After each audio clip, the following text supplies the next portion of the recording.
Welcome back, and joining me for a closer look at what's played out on the market scene today is Craig Pheiffer from Sasfin Wealth. Craig, thanks so much for joining us this evening. So today we had a full day of trade with both US and UK markets back online. What's driving sentiment? It does seem like markets are upbeat. Is this just on the back of, President Trump dialing back his threat of tariffs on EU imports?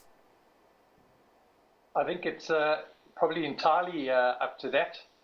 We have Trump, he blows hot and cold. Tariffs on, threatening tariffs, 50% against Europe. And then the next moment, it's okay, we'll give you a reprieve for another month or so. So it's all about risk on and risk off as we go from, Trump tweet to tweet or statement to statement. Lost my video there for a second. And that's really, at the moment, we've got risk back on. That's driving the US markets up very nicely today, up about 1.5% on the S&P. And I think we're drawing our inspiration from that. Yeah, and lots coming up this week, Craig. We've got NVIDIA results out tomorrow, Fed minutes as well, and we have the SARB's MPC rates decision on Thursday. And talking about the SARB, what are your expectations on that front? I mean, considering that inflation is at 2.8%, surely there is room for a cut this time around. Yes, I do know there are those global risks still at play. Yes, I think the Reserve Bank has been looking at those external risks quite a lot in their analysis of what's going on and what to do. But if one looks internally, a lot of our growth metrics are really on the back foot. Mining and manufacturing have been negative for the first quarter so far. The retail sales have been poor. The consumption side has been quite poor. So there's definitely not going to be any kind of demand-driven inflation coming in, domestically.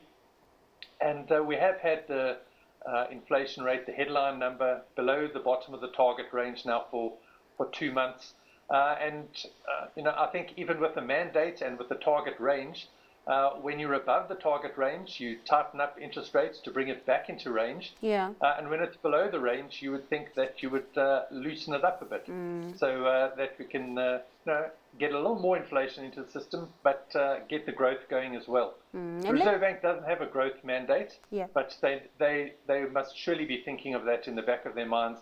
And I think there's never been a better opportunity to cut rates, one more time at least. We cross fingers and toes, Craig, hoping for some relief come Thursday afternoon. Let's move over to some company results. Before we touch on, before we touch on those results, I want us to, to just go through the latest acquisition from Harmony Gold. They've announced an acquisition of a copper assets. Markets don't seem to be liking the news, though. The last time I checked, the share price was down over 4%. When I spoke to an analyst earlier on, he expressed concerns around the price tag of the deal, saying he hopes Harmony didn't overpay for this asset. What are your thoughts around that?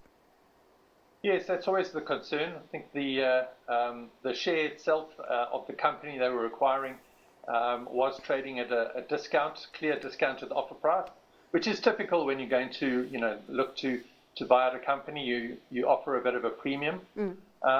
But there are concerns that maybe they are overpaying in the shorter term. But ultimately, the company is trying to diversify, outside of gold and look to a longer term future in a broader range of metals.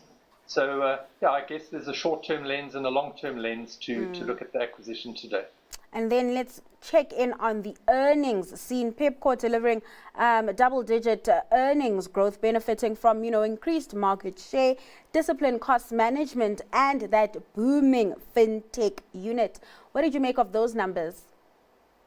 Yes, they did look to be good, kind of at all the levels. The top line revenue growth, quite a sharp improvement in their operating margin. And that boosted the bottom line profits as well, the operating profits and their bottom line. So, it looks to be a good result. The market was sort of ambivalent on the day. The share is still down about 6% for the year. But I think, fair result in a market where, consumers are under a huge amount of pressure. Let's get your stock pick. What are you hanging your hat on this evening? My stock pick, Brookfield Corporation, also a Canadian listed company. It's an alternative asset manager. They manage third-party assets. They've got about $500 billion worth of fee-paying assets that in that pillar of their business. They've got a wealth solutions and insurance business where they, they also, through that insurance business, they also are able to feed into their asset management business. And then they also have another big pillar in their own equity portfolio, $45 to $50 billion worth of their own projects and investments, a lot of that in the renewable space. But I think it just gives us a nice bit of diversification in a portfolio, outside of the pure tech plays that everybody's been using to drive growth over the last couple of years. Craig, thanks so much for your time and taking us through trade this evening. That was Sasfin Wealth's Craig Pheiffer.